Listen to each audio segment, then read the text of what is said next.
नाम पे नहीं है, जबकि उनके पास टोटल जमीन किसी के पास 150 थी, 150 बीघा, किसी के पास 200 बीघा। आज जिस घर पे रह रहे हैं वो भी घर उनके नाम पे नहीं है।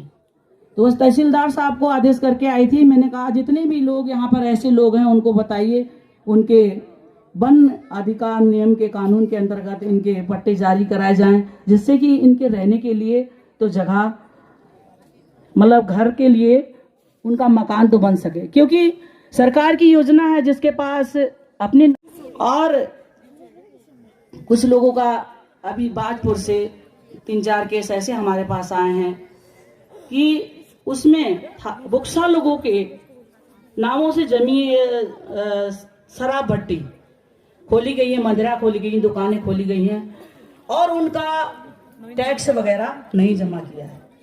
अब उसमें बहुत परेशान है वो लोग। किसी के नाम से 10 करोड़ रुपए आया है, किसी के नाम से 2 करोड़ आया, किसी के नाम से 7 करोड़ आया है, और मौके पे उनके पास जमीन 1 बीघा या 2 बीघा है। उनके आदेश वारंट जारी कर दिए गए हैं, कुर्की वारंट जारी कर दिए गए हैं, वो सब निरस्त करा के अब उनकी हमने तारीख लगाना शुरू कर दी है। मेरी कोशिश यही रहती है कि जितनी भी जनजाति के, मेरे स्तर से जितने भी जनजाति के लोगों का काम हो सके, भला हो सके।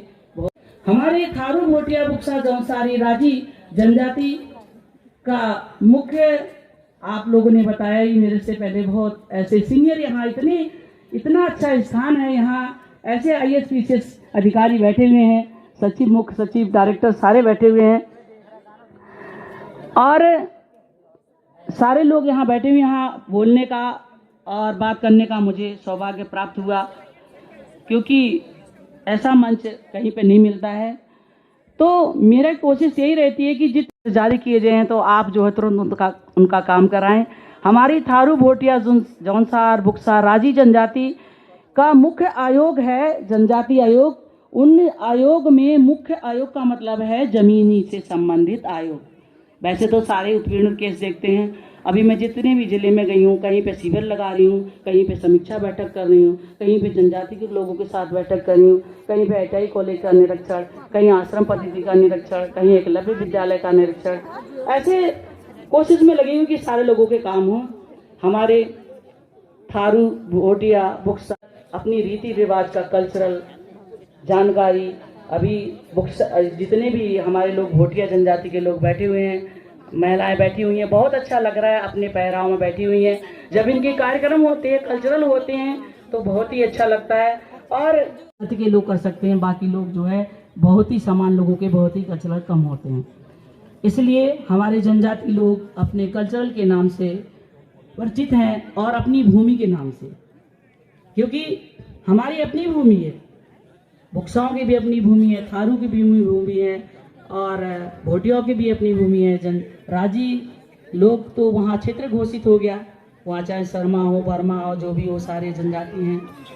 और राजी लोगों के लिए मैं कोशिश कर रही हूँ कि इनकी सारी समस्या हल हो सके।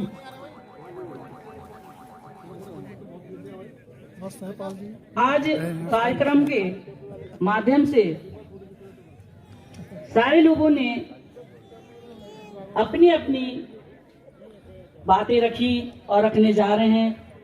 हम सब लोग एक होंगे, चाहे मैं आयोग की ही क्यों ना हूं, लेकिन सब लोग एक संगठित होंगे तभी हमारा काम आगे होगा। हमारी जमीन आई थी कि यहाँ पर स्वास्थ्य विभाग नहीं है या एनम समय से नहीं पहुँचती है। कई महिलाओं को रास्ते में उनको प्रसव पीड़ा होने पर, प्रसव हुआ, बच्चा पैदा होने पर उन्हें बहुत कठिनाई का सामना करना पड़ा।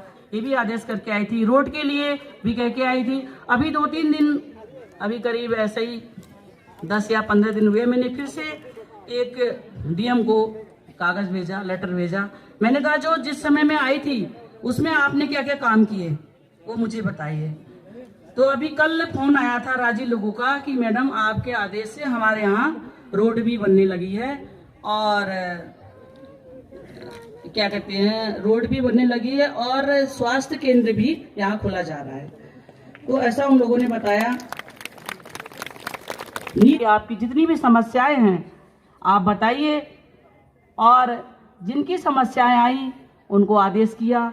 जनजाति के लोगों के लिए जिसके पास भूमि नहीं थी उनको 28 पट्टे जारी किए गए थे आयोग के निर्देश से।